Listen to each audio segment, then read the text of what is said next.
Ever feel like your body's control panel is just on the fritz? Today, we're diving into a tiny but super powerful part of your brain. It might just be the hidden player behind some of your toughest MS symptoms.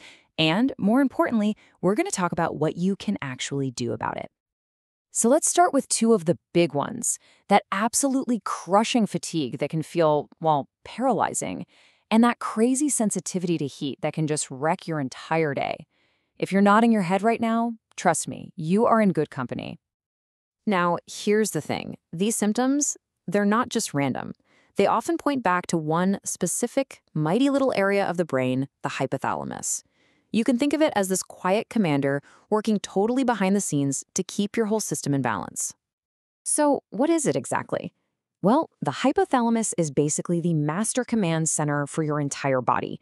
Its number one job is to maintain balance, what scientists call homeostasis, making sure all your vital systems are running just right 24/7. For starters, it's your body's personal thermostat. I mean, it is constantly monitoring and tweaking your internal temperature.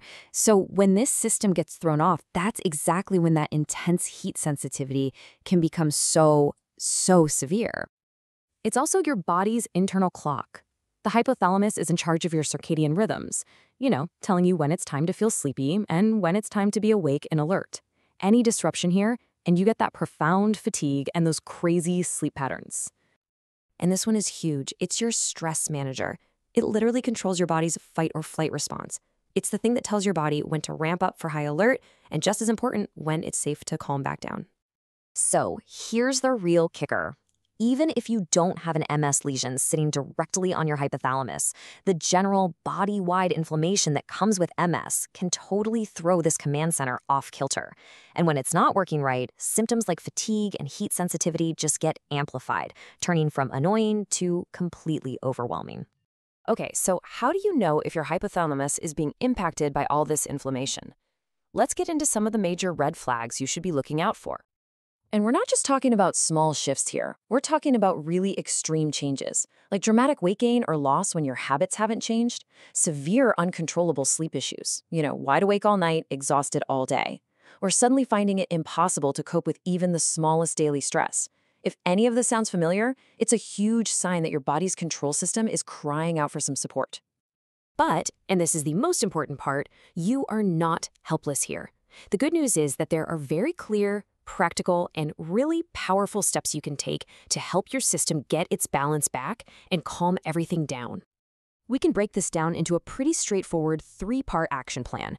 First, investigating what's going on with your medical team. Second, actively balancing your system with lifestyle changes. And third, really focusing on managing your stress response. Being specific with your neurologist is a game changer. So instead of just saying, "I'm so tired," ask a direct, powerful question like this one. Something like, "Hey, on my latest MRI, are there any deep brain lesions near my hypothalamus?" This gives you both solid information to start working with. Now, alongside that medical detective work, there is so much you can do. A consistent sleep schedule, that's a massive reset button for your brain. An anti-inflammatory diet, we're talking lots of veggies, healthy omega-3s, that helps lower that systemic inflammation we were talking about. And definitely ask your doctor to check key things like your thyroid and your vitamin D levels. They can be really important pieces of the puzzle. And please never, ever underestimate the power of simple, active stress management. It's not just about, relaxing.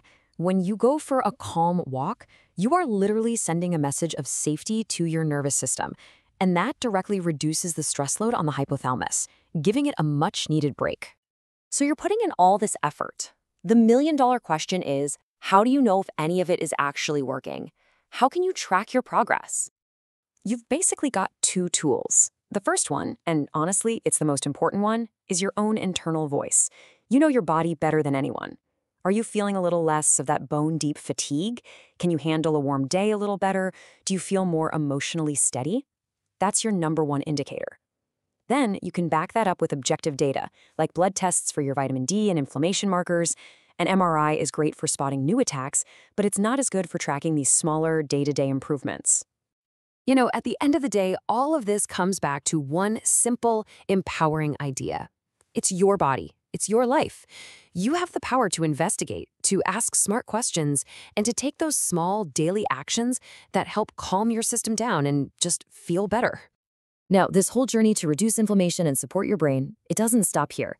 We mentioned vitamin D a couple of times, which brings up another really big question.